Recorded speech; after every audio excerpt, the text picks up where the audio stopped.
Growing up, I can tell you that I never had a cool car, not in high school, not in college.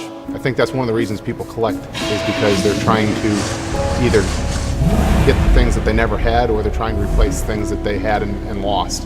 And for me, it's probably a little bit of both. I never had any cool cars growing up, but I did have a lot of toy cars, and I still collect them too. It wouldn't be a passion that didn't come naturally. I mean, I think you're either a car person or you're not.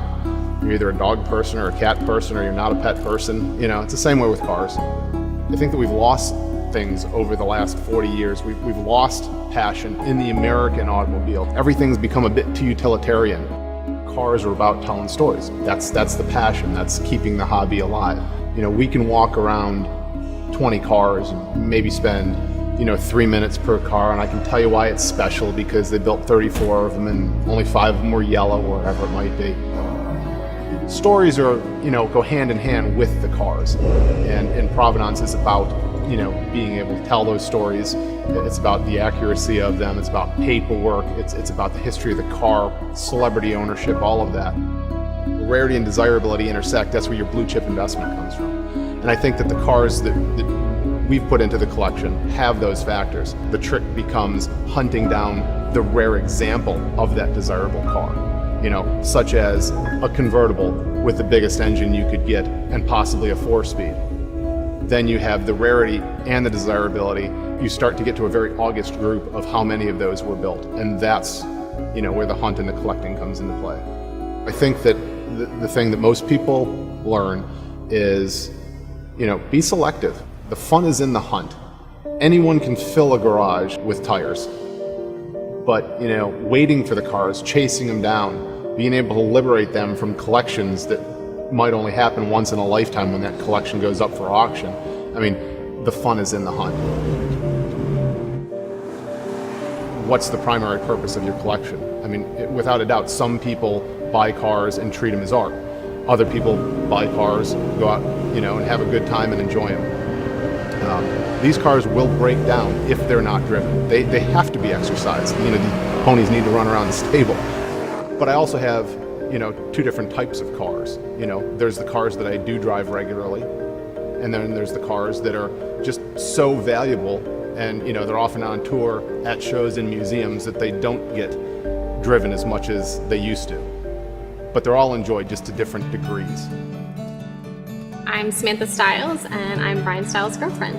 I think that collecting cars has really strengthened the bond of our relationship. We have something that we share, we're both passionate about, we have fun with.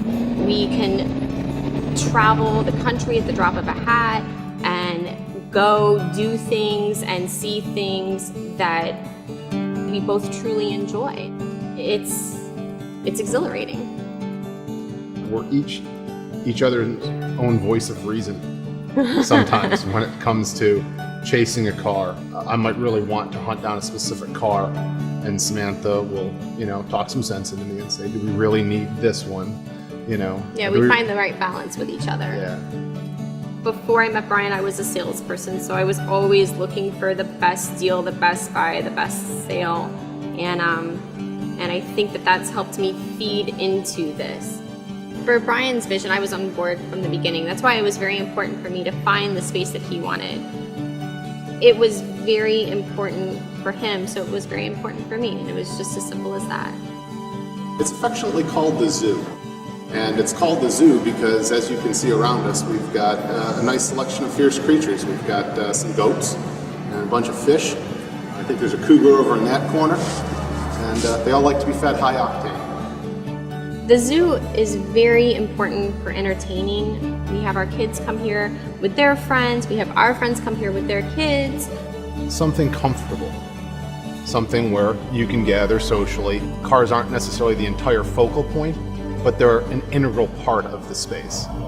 I think some of them enjoy coming for the cars, and others come, for the different amenities, the pinball machines, the game room, movie night, whatever it might be. If you collect things or you're wanting perfection, it's the same thing for the space that houses it. Oh, the big part of it is when you collect things, you have a lot of things that you want to display. So you can't just use a cookie cutter approach and say this is going to be the space and you get to put a vase over here. Your collectibles, the exhibits have to be shown in a specific way. So making sure that you factor all of that in, when you're designing the space, when you're choosing where to lay out each wall, how many paintings am I going to put in this wall, or pinball machines, or books on a bookshelf. It's all very important. Ownership is you get the bills, you dust the car off, you keep it clean. Caretaker, yeah, that goes along with it, but it's about stewarding the car, it's about showing it, sharing it, and making sure that it's preserved for those future generations. Which museum are we going to choose to put this car in, whether it's titled to us or hopefully titled to someone else someday. Those of us that are lucky enough to have a cool collection of cars and that are also blessed with having the time to be able to do something with it, I think it's a little bit of a responsibility in, perhaps creating a museum, which is something that we're working towards doing. It does you no good to have a great collection of cars if the doors are shut all day and no one can come in and enjoy it. So the responsibility only comes into play if you have the cars, and if you do, then I think the responsibility is to try and share them and tell the story and promote the hobby as best you can. People ask me, do you mind if I take a picture? And I'm like, I'll mind if you don't take pictures. There's a lot of fun stuff here, and yes, if you can take pictures and share it socially online and other people give you thumbs up and enjoy it, that's what keeping the hobby alive and passionate is all about.